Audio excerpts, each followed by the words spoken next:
Olá, eu sou Armando Flávio Rodrigues. Estou iniciando aqui a minha primeira aula do minicurso nas atividades formativas de verão, CBPF 2024, e é um assunto um pouco árido, digamos assim, mas eu vou procurar ser o mais didático possível.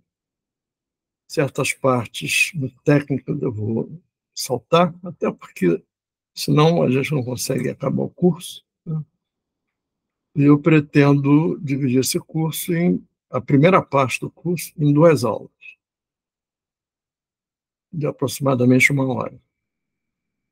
A primeira se inicia hoje e eu quero apresentar a vocês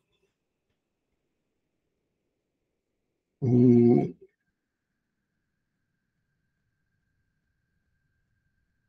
a página, né, em que as notas de aula se encontram. Essa última linha que está sendo apresentada.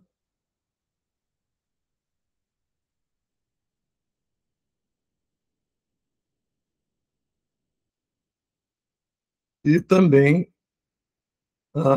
o resumo. Resumo no sentido do seu índice, né, o índice do curso. Então, o índice desse curso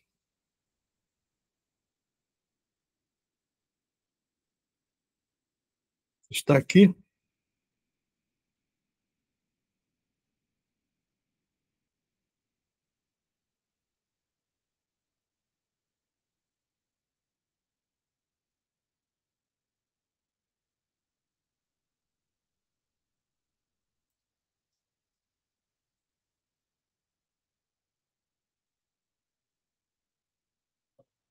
Agora sim. O índice desse curso que está aqui. Bom, aqui é o endereço da página em que vocês podem encontrar na íntegra as notas de aula. Vou apresentar a vocês de uma forma resumida e, evidentemente, com mais informações do que estão lá. Então, esse é o sumário do curso, é o índice, né? A gente vai começar pelo resumo, depois uma pequena introdução, e vamos falar de não é exatamente uma teoria, mas é uma formulação fenomenológica em termos de simulação em computadores de alta capacidade de processamento e que pretende investigar a era do universo planckiana, no sentido de ser aquela era em que o universo estava muito pequeno ainda, né? A dimensão de Planck, o comprimento de Planck é da ordem de 10 a menos 35 metros. Então, a CDT são as iniciais de Causal Dynamic Triangulation, ou seja, triangulação dinâmica causal. Causal no sentido de ser covariante, no sentido de ser de acordo com a relatividade especial e admitir o princípio da causalidade local. A CDT a gente vai ver só as partes mais relevantes ao nosso curso, né? Porque é uma formulação que já tem algum tempo, uns 30 anos mais ou menos, ou quase, e já tem bastante resultados. Mas como eu disse, não é uma teoria, é uma formulação heurística e fenomenológica, mas que parte de princípios primeiros, né? Discretização do espaço-tempo e assim por diante. A gente vai ver alguma coisa em detalhe, mas não tudo. Em seguida, eu vou fazer uma breve viagem, digamos assim, né, entre a física e a filosofia, porque eu acredito, eu só não, eu e vários outros físicos de peso, né, como o Carlo Rovelli, por exemplo. O Carlo Rovelli ele foi um dos criadores da gravidade quântica em laços, o LQG, que a gente vai ver um pouco mais em detalhe na segunda parte do curso. E o Rovelli sempre foi, bom, é um italiano, os italianos são alfabetizados lendo a Divina Comédia de Dante, né? Então ele tem uma formação filosófica muito forte. Ele tem um livro, inclusive, sobre Anaximandro de Mileto e a física, né?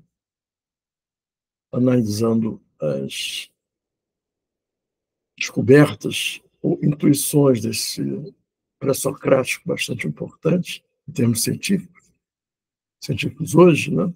Na época não havia conceito de ciência, mas o Rovelli ele sempre defendeu que a filosofia é um meio, é um contexto fundamental para se discutir e se criar física, se desenvolver alguma teoria física. Ao contrário de vários físicos de renome, como, por exemplo, Stephen Hawking, né? O Hawking disse certa vez que ninguém precisava mais da filosofia. A física já estava apontando os caminhos em termos de se entender o que é o universo. Eu vou fazer uma digressão pequena sobre isso, até porque faz parte da minha proposta, alguma coisa que eu vou mostrar aqui. E depois a gente vai entrar em um item que é bastante importante nessa minha proposta, que é a discussão do plasma de quarks e gluons. A gente sabe que a matéria é composta de prótons, nêutrons e elétrons, né? Mas as partículas elementares são os quarks e os leptons. Né? Os quarks e os leptons são férmions. E no nível da força forte nuclear, os gluons são os portadores dessa força forte nuclear. Assim como o fóton é o portador da força eletromagnética, e os três bósons W+, W- e Z0, isso correspondente a esses índices, né, as suas cargas elétricas, eles são os bósons portadores da interação fraca.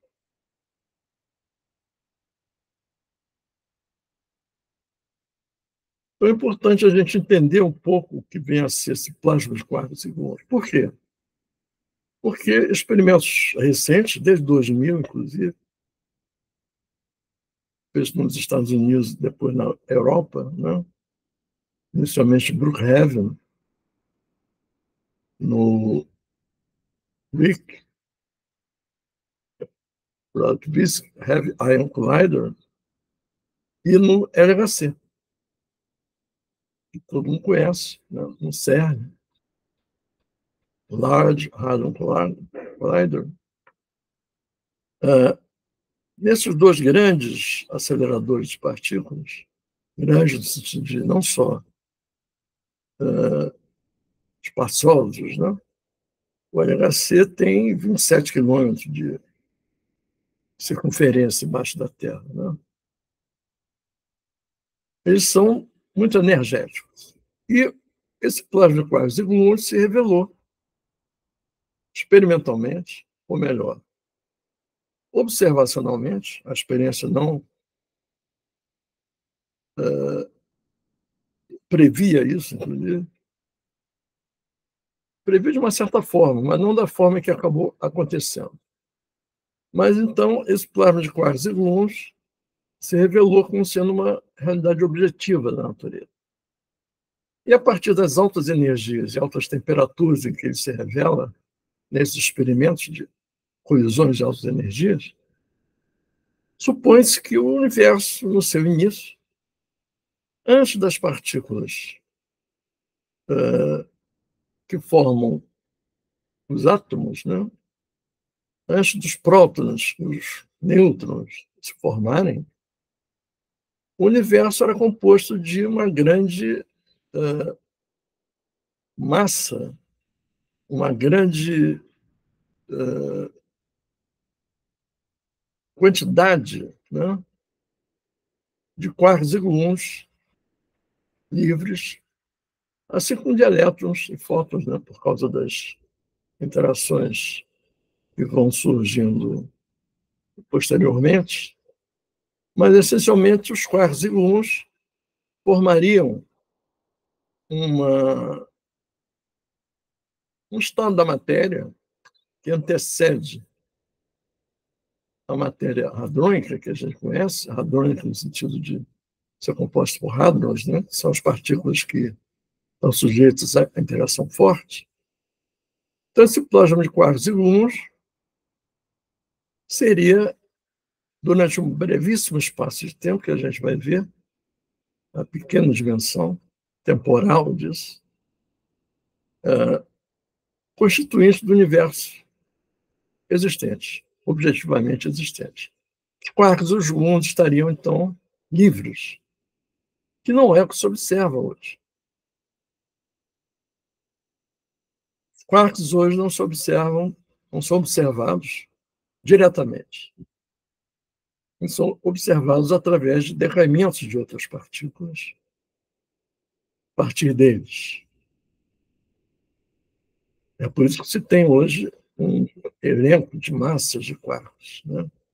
Na verdade, deu uma massa de quark que foi medida diretamente em quark, mas sim deduzida através das interações fortes e fracas oriundas dos quarks, do decaimento desses quarks e das interações deles com outras partículas. Então, o plasma de quarks e gluons é um assunto, né, fundamental aqui nessa nossa explanação. E, evidentemente, eu falando em colisões de quarks e gluons, no universo primordial, no universo ainda da informação, a gente vai ter que falar também dos experimentos reais que são feitos hoje, que manifestam essa existência desse plasma de quarks e gluons, através das colisões relativísticas. Na verdade, ultra-relativísticas, a gente vai ver a diferença entre íons pesados. O que são íons pesados? São átomos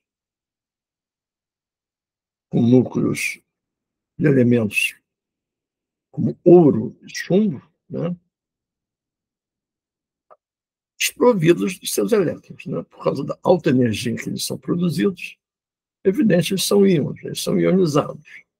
E eles colidem, formando, sob certas condições, esse plasma de quarks e gluons.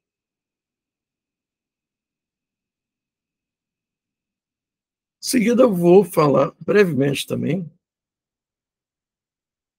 Vejam bem que esse curso é multidisciplinar dentro da própria física, né? Eu já falei em filosofia, mas não precisava nem ser tão, digamos, eclético, né? Na própria física, a gente vai falar de áreas bastante díspares, né? A área do microcosmo, essa que eu acabei de falar, os quarks e gluons, e a física do macrocosmo, que é escrita bastante rigorosamente, bastante comprovadamente, em termos observacionais, através da teoria geral da relatividade de Einstein. Então, a gente tem que falar também de gravidade. E veja que a gente falando de microcosmo e macrocosmo, né, falando de quarks, gluons e estrelas e aglomerados, né, galáxias, a gente tem que, de alguma forma, falar também numa zona cinzenta, na verdade, da física que existe até hoje, que é a gravidade quântica. Isso supõe ser fundamental no início do universo, por causa das pequenas dimensões do universo, inclusive. Então, a gente vai ter que falar da relatividade.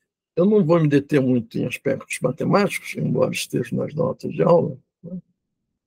Porque a nossa intenção aqui não é dar um curso de relatividade geral, mas algumas noções são fundamentais. Uma das noções fundamentais da relatividade geral é a métrica. Diferentemente do que ocorre nas outras interações fundamentais, na interação forte, interação fraca e interação eletromagnética, que possuem seus campos muito bem definidos, né? É por isso que são descritas por uma teoria quântica de campos, os seus respectivos domínios de energia, né? Teorias efetivas de campos. Também a relatividade ela pode ser descrita por seu campo. Acontece que a grande diferença entre a relatividade geral e as teorias fundamentais, as outras, né, forte, fraca e eletromagnética, é que o campo da relatividade geral é a métrica.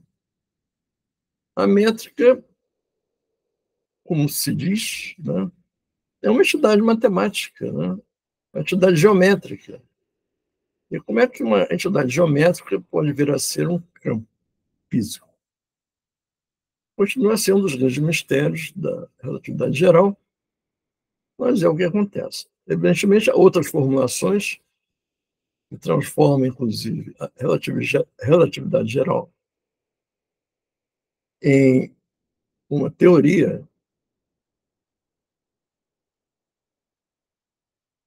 entre aspas, né,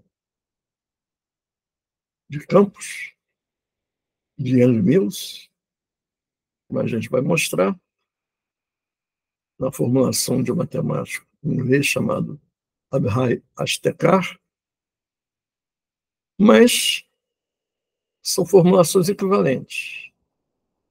Ou seja, a gente pode sempre considerar que o campo da teoria da relatividade geral é a métrica. E, em última análise, é uma entidade geométrica. Isso explica, inclusive, por que a formulação da relatividade geral se calca fundamentalmente e bem-sucedidamente uma formulação geométrica ou geométrico-matemática. Mas a gente vai ver sutilezas que existem. Não é tão direto assim essa relação entre a geometria e a relatividade geral, ou melhor, entre a geometria e a gravidade, não é uma coisa direta, é uma coisa muito sutil. O próprio Einstein, a uma certa altura, quando ele viu que os outros físicos que estavam desenvolvendo a sua própria teoria, né, a relatividade geral, ele alertou para o seguinte: olha só, a relatividade geral ela não trata de geometrias, ela trata de forças, ela trata da força da gravidade. Então a gente tem que estar sempre com o pé atrás quando começa a matematizar demais as teorias físicas, né? Como aconteceu, por exemplo, com a teoria de cordas, né? A teoria de Cauchy é uma bela teoria matemática, mas que não tem, até hoje, nenhuma comprovação experimental. Embora haja contribuído muito fortemente a procedimentos matemáticos e digamos assim, atalhos matemáticos, como a gente vai ver mais tarde.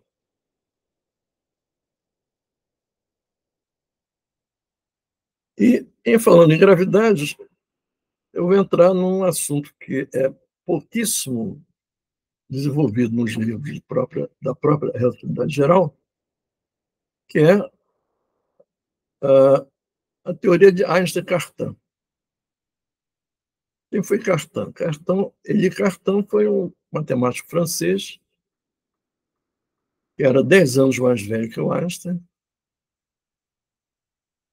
E o Cartan, ele contribuiu enormemente ao desenvolvimento da matemática, né? Ele praticamente foi o primeiro a formalizar o que se chama hoje de geometria diferencial, que é um ramo da matemática fundamental para o próprio estudo da relatividade geral e de outras teorias físicas.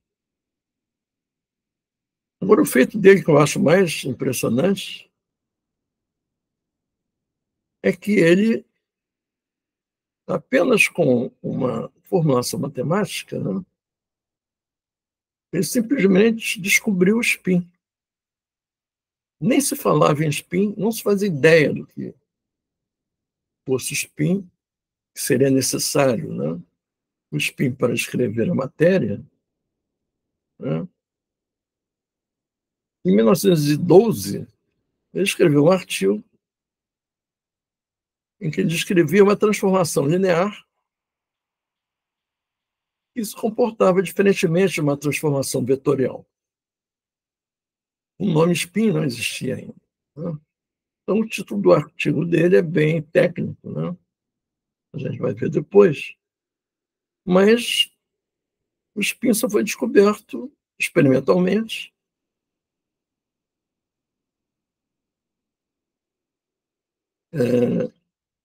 através do experimento Stern-Gerlach, e foi descrito de forma ainda muito incipiente através de um artigo de dois físicos alemães, um deles experimental, o outro especializado em teoria clássica, né, mecânica clássica, e eles usaram esse nome. Né? Eles já era conhecido através do experimento e através também dos próprios níveis de energia dos átomos, né? Que os elétrons só podiam assumir dois níveis quânticos. É o princípio de exclusão de Pauli, no mesmo nível de energia. Um terceiro elétron não cabia no mesmo nível de energia. Então, o elétron tinha um número quântico diferente do outro para compartilhar do mesmo orbital atômico, digamos assim. E esse experimento de Stern-Gerlach, ele mostrou experimentalmente que realmente esse número quântico fazia com que os elétrons se comportassem em um campo magnético de forma diferenciada. Né?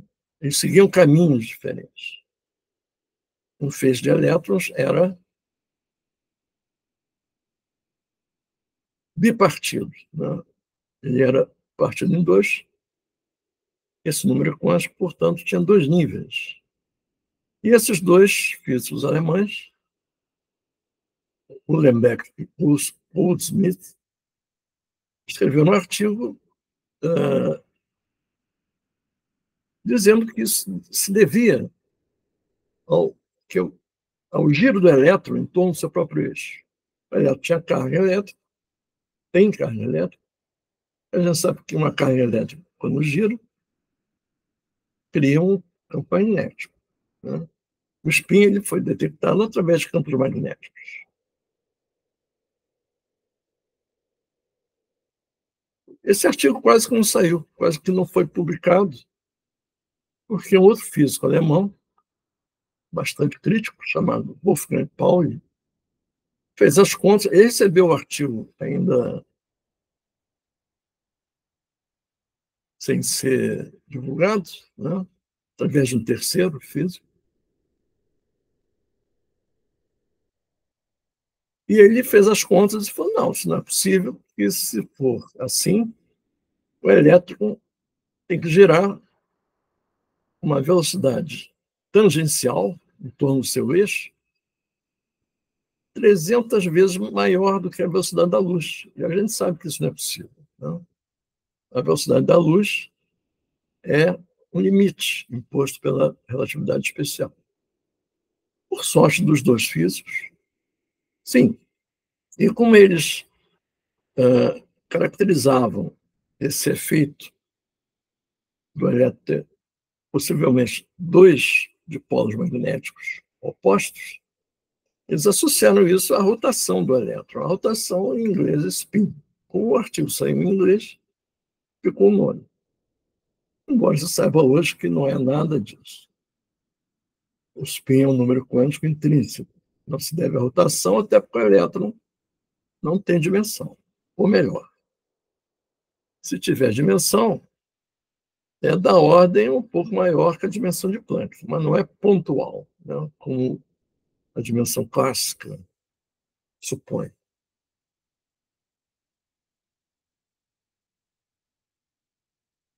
E o Cartan descobriu essa transformação 12 anos antes da descoberta do spin experimentalmente. Evidentemente, depois que foi descoberto, ele escreveu um livro, já nos anos 30, né? A teoria dos spinors, que eram esses operadores quânticos associados ao spin. Mas a importância da teoria de Einstein-Cartan, a gente vai ver mais tarde, eu vou só descrever rapidamente agora, é que o Cartan queria acrescentar uma entidade matemática à teoria do Einstein. Nas palavras dele, se não existisse essa outra entidade matemática, que a gente chama de tensor, a teoria do Einstein, a natureza não estaria de acordo com a geometria. E esse outro tensor do Cartan é a única entidade matemática que é capaz de acrescentar naturalmente o spin à relatividade geral.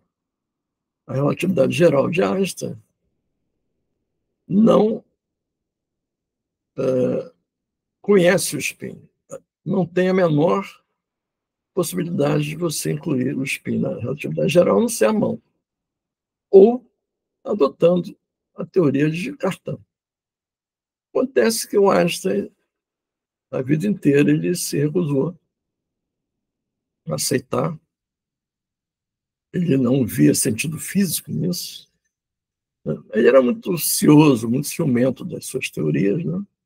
Ele não ia mexer em uma teoria que estava mais do que demonstrada, né? Mais do que bem sucedida, né? Por observações astronômicas, inclusive, já em 1929. Mas o Cartan desistiu. O Cartan era um matemático, né? Não ia ser ele que ia convencer o Einstein. Mas a ideia ficou. E interessante que essa ideia ela foi redescoberta, ficou no ostracismo durante décadas, né? Ela foi redescoberta nos anos 60 por dois físicos, o Chama e o Kibble, independentemente. Então, sempre que uma teoria é redescoberta décadas depois, você pode desconfiar que ela deve ter um fundo de verdade. Né? Não ia surgir do nada. Mas isso aí a gente vai ver em mais detalhes posteriormente. Aí eu vou ter que falar um pouco, né?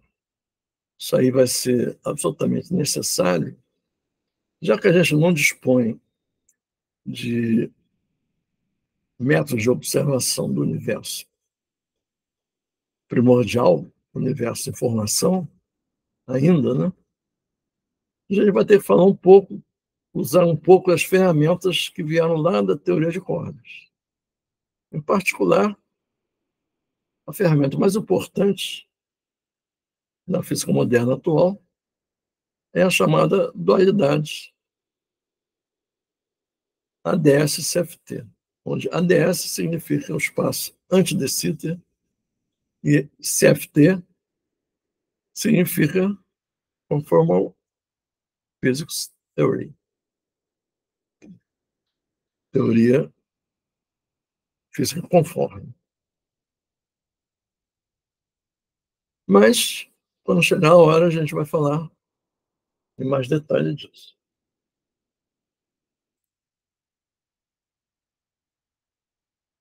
E eu pretendo ir, na primeira aula, até a página 180, que vocês estão vendo aqui.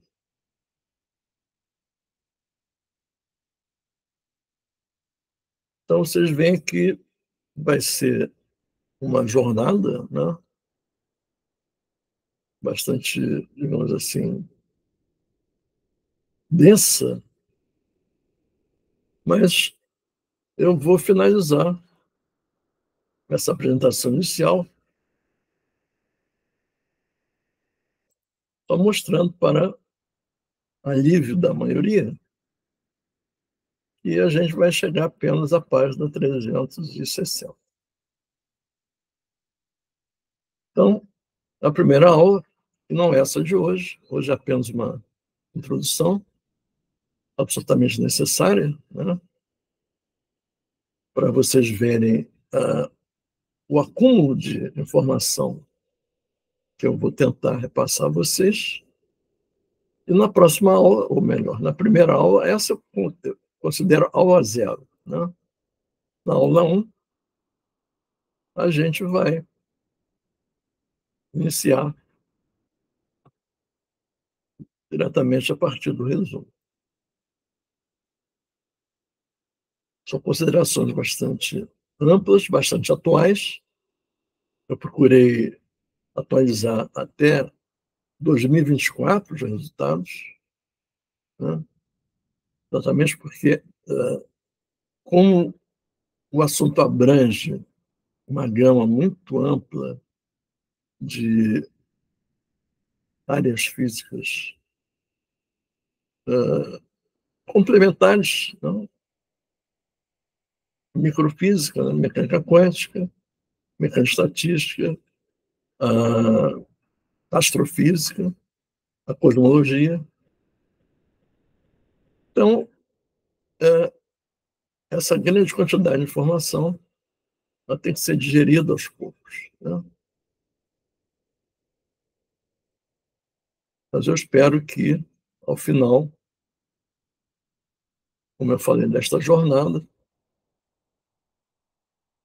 da primeira parte do curso, que já está consolidada, né, vocês obtenham, ao menos uma visão geral, uma overview de tudo que a gente vai falar na segunda parte do curso. E essa, sim, é a mais delicada, até porque, como eu já falei, ela está em constante desenvolvimento. Ela faz parte da minha pesquisa atual sobre a matéria escura, sobre a relatividade geral, sobre a mecânica quântica, sobre a teoria quântica de campos e, como diria o grande escritor irlandês James Joyce, será um work in progress, ou seja, uma teoria que está em progresso contínuo. Mas até lá, a gente finaliza a parte 1, e em seguida, então, a gente pode pensar na parte 2 e pensar juntos, inclusive. Então, a ideia é estimular dúvidas e ideias, de preferência luminosas, em vocês, porque é assim que a ciência se faz. É assim que a ciência avança. Cientista é o cara mais curioso que existe. Uma curiosidade literalmente insaciável, né? Então, a minha ideia com esse mini curso é despertar essa curiosidade insaciável em cada um de vocês, certo? Então,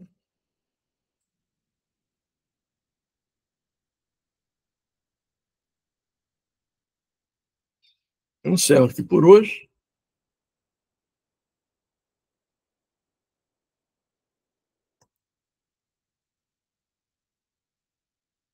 e na próxima apresentação a gente vai entrar direto no nosso assunto fundamental, que eu espero que seja do agrado de todos vocês.